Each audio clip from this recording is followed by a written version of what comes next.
7월 16일입니다. 교회가 감당할 일이라는 제목으로 요한계시록 11장 1절에서 13절까지 말씀 읽습니다. 나는 지팡이와 같은 측량자 하나를 받았는데 그때 이런 말씀이 내게 들려왔습니다.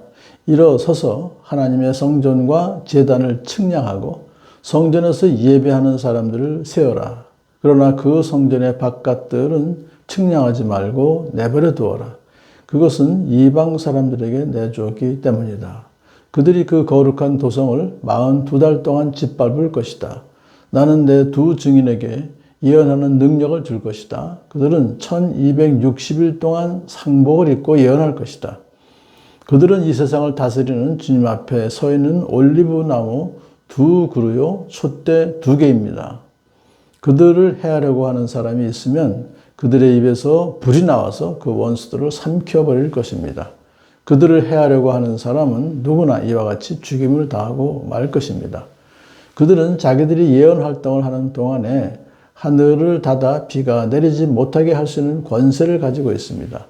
또 물을 피로 변하게 하는 권세와 그들이 원하는 대로 몇 번이든지 어떤 재앙으로든지 땅을 칠 수 있는 권세를 가지고 있습니다. 그러나 그들이 증언을 마칠 때에 아비소스에서 올라오는 짐승이 그들과 싸워서 이기고 그들을 죽일 것입니다. 그리고 그들의 시체는 그 큰 도시의 넓은 거리에 내버리게 될 것입니다. 그 도시는 영적으로 소돔 또는 이집트라고도 하는데 곧 그들의 주님이 십자가에 달리신 곳입니다. 여러 백성과 종족과 언어와 민족에 속한 사람들이 사흘 반 동안 그 두 예언자의 시체를 볼 것이며 그 시체가 무덤에 안장되는 것을 허락하지 않을 것입니다. 그리고 땅 위에 사는 사람들이 그 시체를 두고 기뻐하고 즐거워하고 서로 선물을 보낼 것입니다. 그것은 이 두 예언자가 땅 위에서 사는 사람들을 괴롭혔기 때문입니다. 그러나 사흘 반이 지난 뒤에 하나님에게서 생명의 기운이 나와서 그들 속으로 들어가니 그들이 제발로 일어섰습니다. 그것을 목격한 사람들은 큰 두려움에 사로잡혔습니다.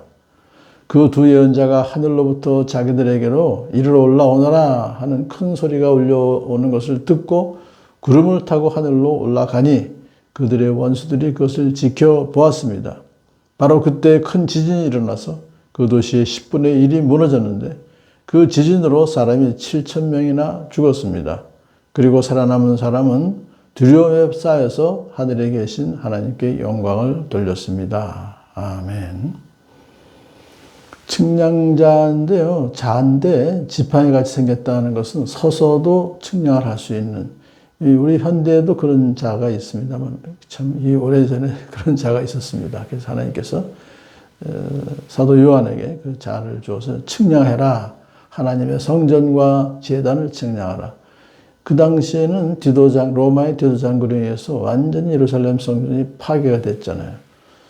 AD 70년에, 그러니까 지금 거의 1세기 말에 이 글을 썼으니까, 그러면 하나님 성전과 제단을 측량하라는 것은 지금으로 말하면 이제 교회죠. 교회, 예수님 믿는 사람들의 공동체를 측량하고 그 성전에서 예배하는 사람들을 세워라.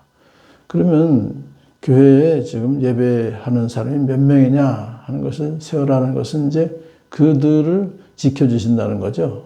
심판 때.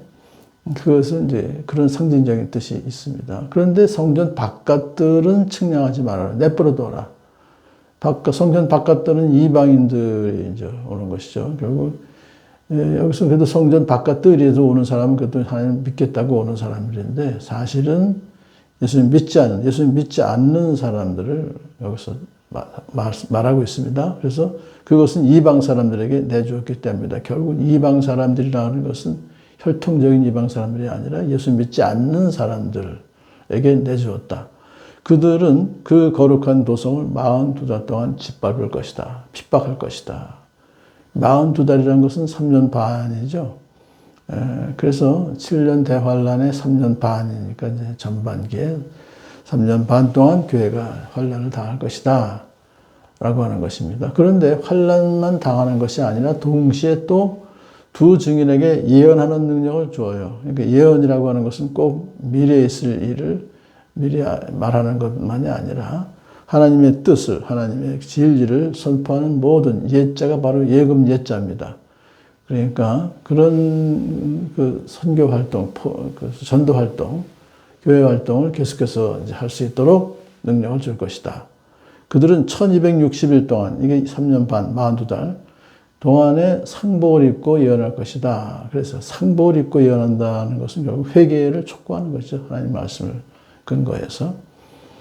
자, 그런데 그들은 이 세상을 다스리는 주님 앞에 서 있는 올리브나무 두 그루요 촛대 두 개입니다. 라고 이제 설명을 해요. 요한계시록이 좋은 것은 설명을 다 해줘요. 그러니까 올리브나무 두 그루다라고 하는 것은 스룹바벨과 여호수아가 성전을, 다 무너진 성전을 재건했어요. 그것을 상징적으로 성전을 재건하는 자들을 여기서 두 사람. 촛대 두 개라는 것은 결국 교회입니다. 7교회, 촛대 7개인데 두 개만 여기서 말한 것은 칭찬만 받은 교회, 서머나 교회하고 빌라델베 교회를 말하는 것으로 볼 수 있습니다. 그래서 이렇게 이제 교회 시대가 지금 있는 거예요. 핍박은 받지만 복음을 전하는. 그래서 복음을 전하는 사람을 해하려는 사람이 있으면 그들의 입에서 불이 나와서, 또 이것은 또 엘리야를 또 우리가 볼 수 있어요. 입에서 불이 나와서 해하는 것이에요. 반대하는 사람들을. 그렇게 말씀이 그들을 이제 불살할 것이다. 이렇게까지 표현하시죠. 그 원수를 살펴버릴 것이다. 그들을 해하려고, 복음 전하는 사람을 해하려고 하는 사람은 죽임을 당할 것이다. 라고 하는 것을 이제 말하고, 또 그들은 자기들이 예언 활동을 하는 동안에 하늘을 닫아 비가 내리지 못하게 할 수 있는 권세를 가졌던 누굽니까? 엘리야예요. 엘리야를 여기서 말하는 것이죠. 더 나아가서 물을 피로 변하게 하는 권세와 그들이 원하는 대로 몇 번이든지 어떤 재앙이든지 땅을 칠 수 있는 권세를 가지고 있습니다. 누구예요? 모세예요. 그러니까 엘리야는 예언자들의 대표고 모세는 모세 오경, 그러니까 율법의 대표죠. 그래서 그들이 증언을 마칠 때, 이제 그들의 사역이 끝날 때에 마지막 때가 오는 거예요. 아비소스에서 올라오는 짐승이 그들과 싸워서 이기고 그들을 죽일 것입니다. 그러니까 아비소스라는 무적행에서 올라오는 짐승이니까 적그리스도죠. 사단의 세력들이 그 교회 이제 두 가지 기능을 하고 있는 예언자적인 그런 엘리야와 같은 또 왕 같은 모세로서 율법의 또 모세를 그렇게 이제 교회죠. 결국 교회가 하는 사역을 그들이 싸워서 이기고 죽일 것이 못하게 방해한다, 막는다는 거죠. 그리고 그 두 증인 시체를 큰 도시의 넓은 거리에 내버리게 될 것입니다. 모든 사람이 다 봐라. 그건 엄청난 모욕입니다.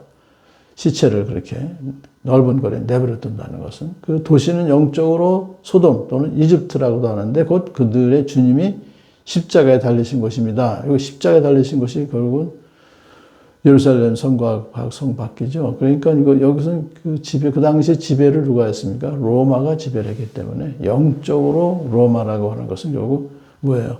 그 당시 로마 황제가 주님이다라고 하는 그런 우상을 아주 믿었던, 숭배했던 그런 것을 말해요. 그러니까 그런 이제 상태에 있지만은 그런 상태에 있는 그곳에서 모든 사람들이 사흘 반 동안 두 예언자의 시체를 보게 될 것이고 시체가 무덤에 안장되는 것을 허락하지 않을 것입니다. 라고 엄청난 모욕을 당하지만 사흘 반 동안이에요.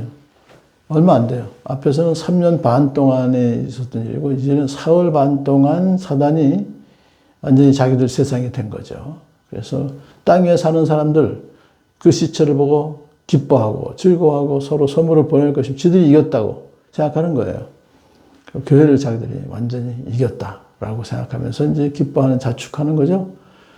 근데 왜 그들이 서로 그렇게 기뻐하고 즐거워 자축하느냐? 이 두 예언자가 땅 위에 사는 사람들을 괴롭혔기 때문이다. 왜 괴롭혔을까요? 회개하라고. 회개를 촉구하니까 양심에 굉장히 괴롭힘을 당했죠, 그들은. 근데 그 존재가 없어졌기 때문에 너무 좋아하는데, 그러나 사흘 반이 지난 뒤에, 짧은 기간이 지난 뒤에 이것은 사실은 또 사흘 반이라고 되어 있습니다만 결국은 예수님이 무덤에 3일 동안 계시다가 이제 3일 후에 부활하신 그걸 우리가 볼 수 있죠. 하나님에게서 생명의 기운이 나와서 그들 속으로 들어가니 이것도 창조할 때 흙으로 사람을 빚으시고 생명의 기운을 넣어주셨죠. 그래서 새 창조가 되는 거예요. 그들이 제 발로 일어섰습니다. 교회가 제 발로 일어선 새 창조가 된 것을 말해요. 그래서 그것을 목격한 사람들이 큰 두려움에 사로잡혔고 또 두 예언자는 하늘로부터 올라오너라 하는 소리를 듣고서는 구름을 타고 하늘로 올라갑니다. 그것을 원수들이 지켜보았죠. 이것은 또 엘리야의 승천과 예수님의 승천을 보는 것을 보고 우리가 그런 휴거를 또 여기서 성경은 말하고 있죠. 휴거를 우리가 생각할 수가 있습니다. 그런데 바로 그때 큰 지진이 일어나서 그 도시의 10분의 1이 무너졌는데 자, 이 세상에 10분의 1이 무너졌다라고 하는 것은 10분의 9는 남아있다는 거죠. 그게 지진으로 사람이 7,000명이나 죽었다 그랬어요. 그 7,000명이라는 숫자는 그 당시에 예루살렘에 7만 명의 주민이 있었다 그래요. 역시 그것도 10분의 1입니다. 그럼 10분의 1은 죽었지만 살아남은 사람은 10분의 9예요.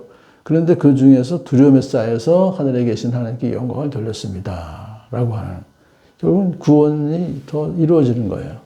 구원받게 하시는 하나님 끝까지 우리 구원하시고자 하시는 그 뜻을 이루시는 걸 보면서 재난이 있다 할지라도 또 그 재난을 통해서 하나님의 권세, 하나님 그 기적을 행하시는 능력을 보고 예수 그리스도를 믿게 되는 그런 역사가 또 나타나게 될 것을 오늘 우리가 보게 됩니다. 사실 42달 동안 짓밟히고 그러지만 또 1260일 동안 복음을 전하면서 마지막 때 사흘 반 동안 사단에게 이제 진 것 같이 보이지만 결국은 사흘 반이 지나면 완전히 새 창조가 이루어지고 그래서 많은 또 믿지 않는 사람들이 예수를 믿게 되는 역사가 나타나게 될 것을 보면서 우리가 끝까지 마지막까지 예수님 재림하실 때까지 복음을 전하며 사는 저와 여러분 되게 축복합니다.